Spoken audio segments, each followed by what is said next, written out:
तमाम तारीफ़ें इसी अल्लाह के लिए हैं जिसने अपने बंदे पर यह कुरान उतारा और इसमें कोई कसर बाकी ना छोड़ी, बल्कि हर तरह से ठीक ठाक रखा ताकि अपने पास की सख्त सज़ा से होशियार कर दे और ईमान लाने और नेक अमल करने वालों को खुशखबरियाँ सुनो दे कि उनके लिए बेहतरीन बदला है जिसमें वो हमेशा हमेशा रहेंगे, और उन लोगों को भी डरा दे जो कहते हैं कि अल्लाह ताला औलाद रखता है। दर हकीकत ना तो खुद उन्हें इसका इल्म है ना उनके बाप दादों को।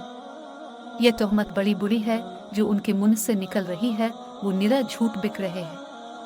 बस अगर ये लोग इस बात पर ईमान न लाएं तो क्या आप उनके पीछे इसी रंज में अपनी जान हलाक कर डालेंगे। रुए ज़मीन पर जो कुछ है हमने इसे ज़मीन की रौनक का बाइस बनाया है कि हम उन्हें आजमा लें कि उनमें से कौन नेक अमाल वाला है। इस पर जो कुछ है हम उसे एक हमवार साफ मैदान कर डालने वाले हैं।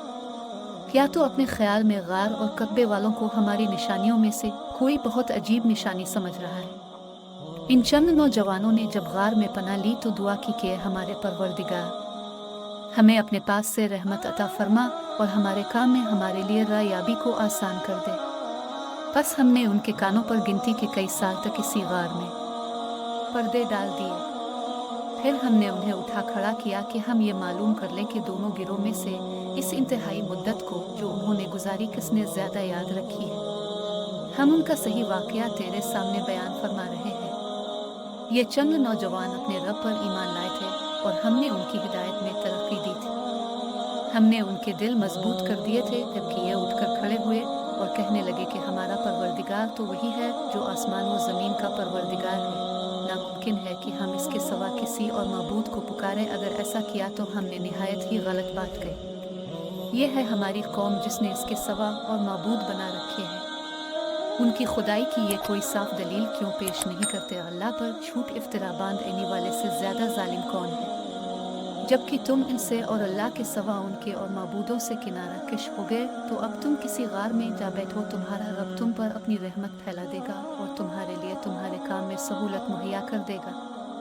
अब देखेंगे कि आफताब बवक्त तुलू उनके गार से दाएं जानिब को झक जाता है और बवक्त गुरूब उनके बाएं जानिब कतरा जाता है, और वो इस गार की कुशादा जगह में है। ये अल्लाह की निशानियों में से है। अल्लाह ताला जिसकी रहबरी फरमाए वो रास्त पर है, और जिसे वो गुमराह कर दे नामुमकिन है कि आप इसका कोई कारसाज और रहनुमा पास कि आप ख्याल करते कि वो बेदार हैं, हालांकि वो सोए हुए थे। खुद हम ही उन्हें दाएं बाएं करवटें दिलाया करते थे। उनका कुत्ता भी चौखट पर अपने हाथ फैलाए हुए था।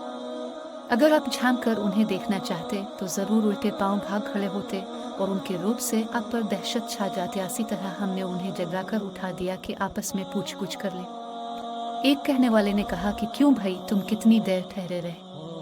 उन्होंने जवाब दिया कि एक दिन से भी कम। कहने लगे कि तुम्हारे ठहरे रहने का बखूबी इल्म अल्लाह ताला ही को है।